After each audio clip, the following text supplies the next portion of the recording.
નમસ્કાર મિત્રો આજે આપણે આ કેલ્ક્યુલેટર છે રિપેર કરવાનું છે આપણે।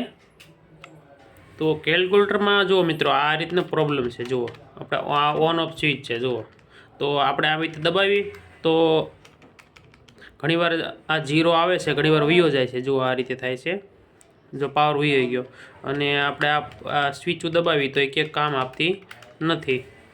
તો મિત્રો આને આપણે રિપેર કરતા શીખીએ।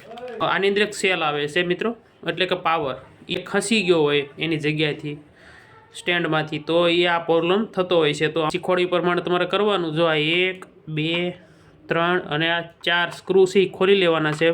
તો ચાલો ફટાફટ આપણે આ સ્ક્રૂ ખોલી લઈએ।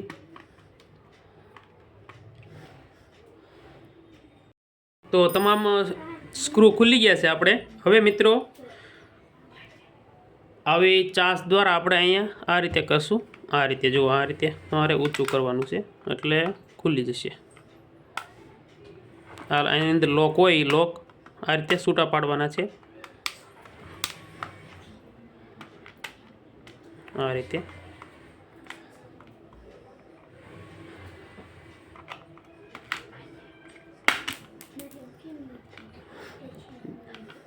ધીમે ધીમે આ રીતે આપણે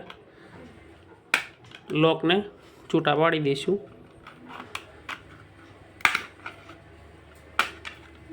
જો મિત્રો તો હવે નીકળી ગયા છે, જુઓ આ રીતે આપણું કેલ્સી જો, અને આ જુઓ એનો પાવર, આ સેલ એ પડી ગયો આમાંથી, એટલે કે આ જે આ લોક છે, આ પાવરનું સ્ટેન્ડ છે એ ઢીલું થઈ ગયું હોય ને, એટલે તમે આ કેલ્સી વારંવાર આપણે પડતું હોય ટેબલ ઉપરથી, તો આ પાવર છે એ ખસી જાય અહીંથી, એટલે આપણે આ પ્રોબ્લેમ થતો હોય છે મિત્રો।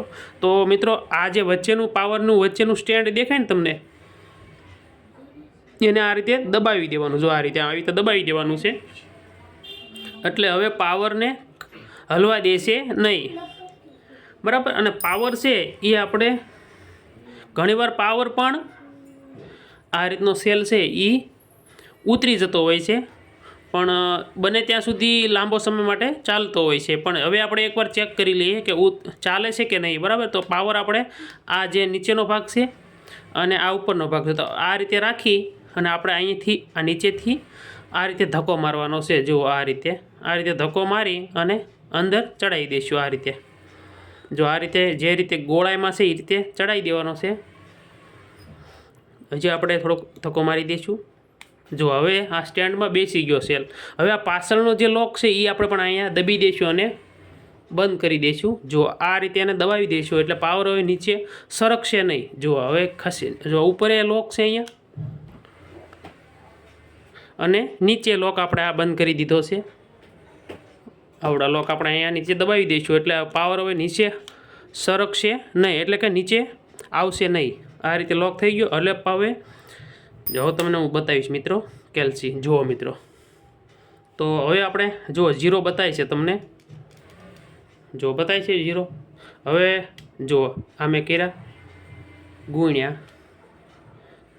2 બરાબર, જો બધી સ્વિચો હાલવા મળી છે આપણી, જો હવે તમને પરફેક્ટ બતાવતું છે મિત્રો, જુઓ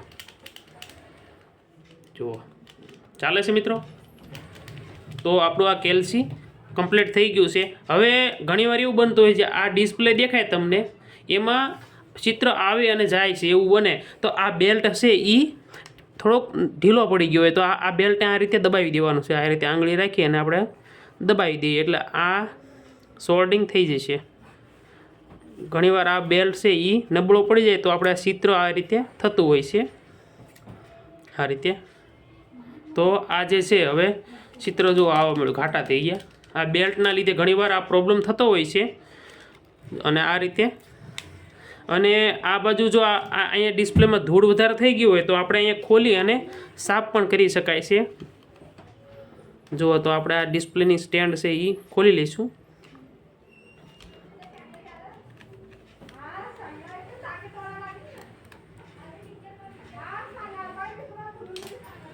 હવે આ રીતની ઉપરની પ્લેટ છે એ લઈ લઈશું, અને જુઓ હવે આપણે આ ખુલી ગયું છે, આ ડિસ્પ્લે જુઓ આ ડિસ્પ્લે ખુલી ગઈ છે।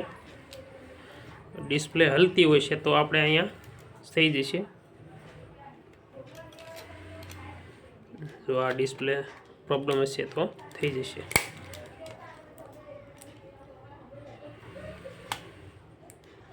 હવે મિત્રો શું કરવાનું છે, આ ડિસ્પ્લેમાં જો જતું રહેશે વારંવાર તો દબાવતું જો થઈ ગયું પ્રોબ્લેમ. તો આ ઘણીવાર શું છે, ડિસ્પ્લેની પાછળ આપણે દબાણ રાખવું જરૂરી છે. તો શું કરશું, એક કાગળ લેવાનો છે આપણે મિત્રો, બરાબર. જો આ રીતે, અને આ જે છે એની આગળ કાગળ લગાવી દઈશું. આપણે કાગળ લીધો છે, બરાબર, કાગળ છે.